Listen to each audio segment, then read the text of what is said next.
এই বাংলাদেশের আইন এত কিছু শোনার পরেও চুপ আছে, মুখ বন্ধ করে এই থানা টাকার জন্য ক্ষমতার দাপটে আমাকে বলে কিনা তারেক রহমান আমার পায়ের কাছে এসে বসে থাকে। এখন আমি অনারেবল প্রাইম মিনিস্টারের কাছে জানতে চাই, প্রাইম মিনিস্টার আপনি কি এই অশিক্ষিত আসিয়ানের পায়ের কাছে বসে থাকেন? জনাব প্রাইম মিনিস্টার আপনি কি এই আসিয়ানের নজরুলের কাছে বসে থাকেন পায়ের কাছে? সে বলছে শেখ হাসিনা চলে গেছে, আমার ভালো হয় নাই, তারেক রহমান আমার পায়ের কাছে বসে থাকে। জেবা টাকিয়া নামে একটা মেয়ে আছে, সি গ্রেডের একটা মডেল। ওই মেয়ের সাথে সে প্রেম করছে। প্রেম করার পরে ওই মেয়ে 1.5 বছরে তার থেকে প্রায় 50-60 লাখ টাকা নামাইছে। জেবা টাকিয়া আমাকে নিয়ে যে পর্দা কিনছে গুলশান থেকে 7 লাখ টাকার। এবং জেবা টাকিয়া ম্যারিড, যে মেয়েটা জেবা টাকিয়া সে ম্যারিড। এবং তার হাজব্যান্ড যখন ব্যাক করছে তখন সে পুরা ক্লোজ করে দিছে, এইদিকে ক্লোজ করে দিয়ে টাকা পয়সা নিয়ে লোপাট। এ তো এখন জেবা টাকিয়াকে খুঁজে পাচ্ছে না, এখন জেবা টাকিয়া হয়তো বা মানে আমার স্কিনের সাথে ম্যাচ আছে, সে আমার ছবি দেখে ভাবছে জেবা টাকিয়া, এটা জেবা টাকিয়া। স্যান্ডেলিনা সো, রূপচর্চায় আভিজাত্য।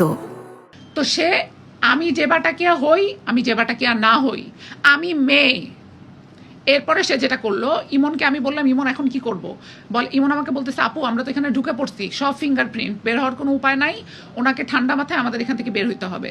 আমি বললাম আমার প্যানিক অ্যাটাক হচ্ছে ইমন, কিছু একটা করো। বলে যে ওনার সাথে ঠান্ডাভাবে কথা বলে আমি বের করার ব্যবস্থা করতেছি তোমাকে। তো আমি যে বসে বললাম, আমি কথা ঘুরাচ্ছি যে ভাইয়া আপনার ব্যবসা কেমন যাচ্ছে, কি যাচ্ছে, এটা সেটা কথা ঘুরাচ্ছি আমি। আমাকে হঠাৎ করে সে ইমনকে বলে এই ইমন না তুই বাইরে যা, ইমন না তুই বাইরে যা, এই তুই আমার বিয়ে করা বউ না? আমি বলছি যে কি, আমার তো বয়ফ্রেন্ড আছে, আমার বয়ফ্রেন্ডের লোকেরা এখানে আছে, আমাকে স্কট দিয়ে নিয়ে আসছে, আমার বয়ফ্রেন্ডের লোকরা বাইরে ওয়েট করতেছে, স্কট দিয়ে নিয়ে আসছে তারা আমাকে। কালকে রাতে থানায় তারাও আমার সাথে ছিল। আমাকে টাচ করতে পারবে না ওই আসিয়ানের নজরুল। আমি যদি আমার কিছু হয় আমি পুরা দেশকে ডুবাই দিব, এইটুকু শুধু আমি বলে দিলাম। আমাকে ইমনকে বলতেছে এই ইমন না তুই বাইরে যা, আমাকে বলতেছে ওই সোফায় যেয়ে বসো, ওই সোফায় যেয়ে বস। আমি বসছি, বসার পরে সে এভাবে বসা ছিল তো, সে নিচের থেকে 2 হাত দিয়ে 2টা রশি বের করছে, যেই রশি দিয়ে ফাঁসি দেয়। বের করে বলে কি না এই রশি দিয়ে হাসিনা রাজাকারদের ফাঁসি দিছে, দেখছো সেই ফাঁসি জীবনে, এই রশি জীবনে। আমি বললাম আপনি কি আমাকে ফাঁসি দিবেন? পরে বলে যে না তোরে আদর করব। আমি বললাম যে আপনি আমার সাথে কি, আমি আপনাকে চিনি না, আপনি কে, আপনাকে আমি চিনি না, আপনি কেন এগুলো করতেছেন? পরে বলে ওইখানে বস, নাইলে ওই যে তলোয়ার দেখছোস আমি সৌদি থেকে কিনে আনছি, ওইটা দিয়ে তোর গলা নামাই দিব, 2 হাত নামাই দিব। আমার মাটির নিচে, আমার এখানে আমার আসিয়ান হসপিটালের ভিতরে বহুত লাশ পুঁতা রাখছি আমি, কেউ খবরও পায় নাই, তোরে পুতলে কিচ্ছু যায় আসে না।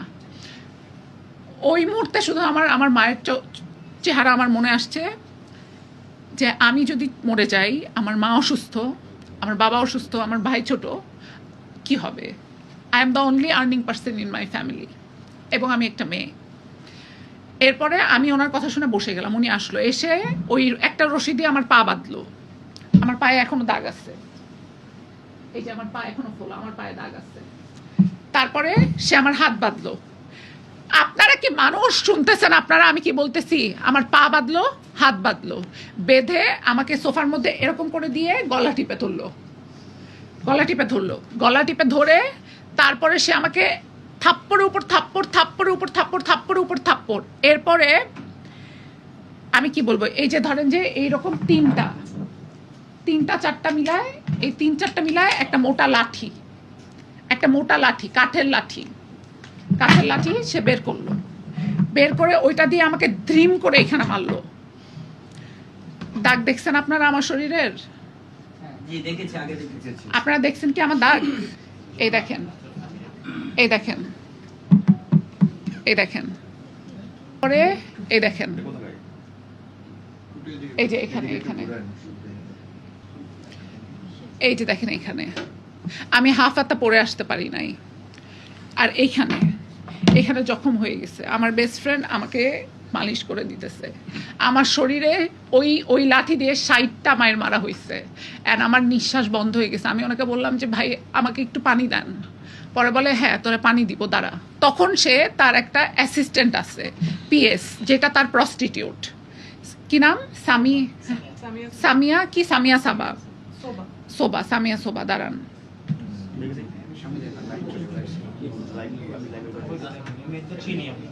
চিনেন? হ্যাঁ, এই মেয়ে আসলো, হ্যাঁ, তার বিএস বলে কি ও পানি খাইতে চাইছে, ওরে কফি আয়না খাওয়া, কফি আনছে, কফি আনার পরে আমার হাত এরকম করে বাঁধা, আর এগুলো সব আমি এরকম হয়ে আছি, আমার তো এগুলো সব ইয়ে করে ফেলছে, আমি এরকম হয়ে আছি, তারপরে আমার হাত এরকম করে বাঁধা। এরপরে ওই মেয়েটাকে পাশে বসাইলো। আমি মেয়েটাকে বললাম যে আপু আপনি তো একটা মেয়ে, বিশ্বাস করেন উনি যেই মেয়েটাকে ভাবতেছে যে বাটা কি, আমি ওই মেয়েটা না। আপু আপনি তো একটা মেয়ে, আমাকে হেল্প করেন। সে আমাকে বললো কি কফিটা খান। কফিটা আমি ওনার হাত থেকে কফি, আমি বলছি আমার হাত খুলে দেন, আমি কফি খাবো। সে কি করলো, এই নজরুল কি করলো, ওই গরম কফি নিয়ে আমার মুখে ঢেলে দিল। গরম কফি নিয়ে আমার মুখে ঢেলে দিল। এই সোবা না সাবা, এই প্রস্টিটিউট তখন ওখানে ছিল, যাকে সে ইউজ করে রেগুলার। আমার কাছে ভিডিও আছে, আমি তার অফিস থেকেই ভিডিও পেয়েছি। এরপরে যখন আমি আর অক্সিজেন, যখন সে বুঝলো, তখন তার মেয়েটা তাকে বললো, ওই যে ওই পিএস বললো যে স্যার এখন কিন্তু মারা যাবে, মারা গেলে কিন্তু আমরা ফেসে যাব স্যার, দেশের অবস্থা ভালো না, আপনি কিছু একটা করেন, মেরে গেলে কিন্তু ফেসে যাব স্যার, আপনি একটু ঠান্ডা হন, ও মরে গেলে কিন্তু আমরা ফেসে যাব, দেশের অবস্থা খারাপ। তখন সে বলল তোর কাছে একটা অপশন আছে, তুই মদ খাইলে তোরে ছাইড়া দিব। আমি বললাম আমি তো মদ খেতে পারি না, আমি মদ কি, আমি একটা সিগারেটের স্মেল নিতে পারি না। আমার অনেক ভাই ব্রাদার আছে এখানে, আমি নাম বলবো না, তারা জানে আমি স্মেল নিতে পারি না সিগারেটের। বললো তুই মদ খাইলে তোরে ছাইড়া দিব। আমি বলছি যে আমি মদ খাইতে পারি না। পরে সে আবার ওই লাঠি হাতে নিছে, খাবি না খাবি না,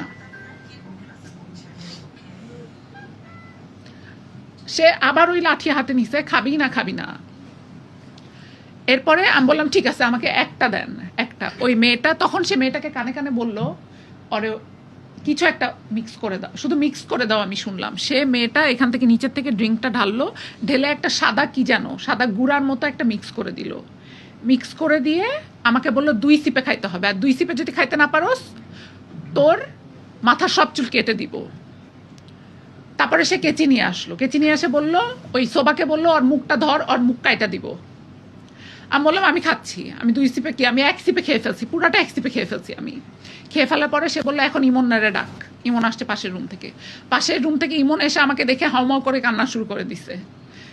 এরপরে বললো, ইমনকে বললো, আমি বললো যে ওকে নিয়ে একটু বাইরে যা, ওরে নিয়ে একটু বাইরে যা, আমি একটু রেস্ট নিব। ওই নজরুল বললো।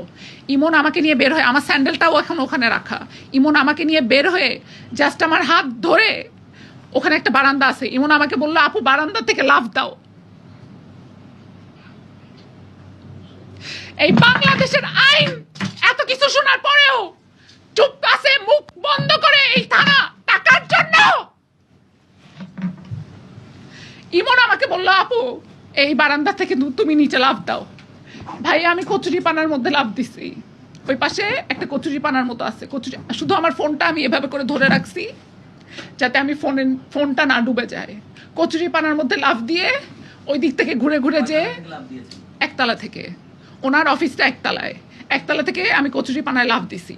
লাফ দেওয়ার পরে ওই পানি থেকে আমি উঠে দেন একটা রিক্সা দেখি যে একটা রিক্সা যাচ্ছে। আমি বলছি ভাইয়া আপনাকে আমি 1000 টাকা দিব, আমাকে শুধু বসুন্ধরা পর্যন্ত নিয়ে চলেন।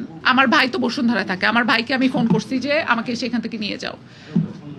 এরপরে 2 দিন আমার আর কোনো সেন্স ছিল না, কারণ আমাকে যেই ড্রাগ দিছে, এবং এখন পর্যন্ত আসার সময় আমাকে রোমান ধরে ধরে নিয়ে আসছে আমার বান্ধবী, মানে আমাকে যেই ড্রাগ দিছে, কি ড্রাগ দিছে, এখন আমি আমার ব্লাড টেস্ট আর ইউরিন টেস্ট করতে দিছি, সেটা রিপোর্ট আসতেছে যে আমাকে কি ড্রাগ দেওয়া হয়েছে।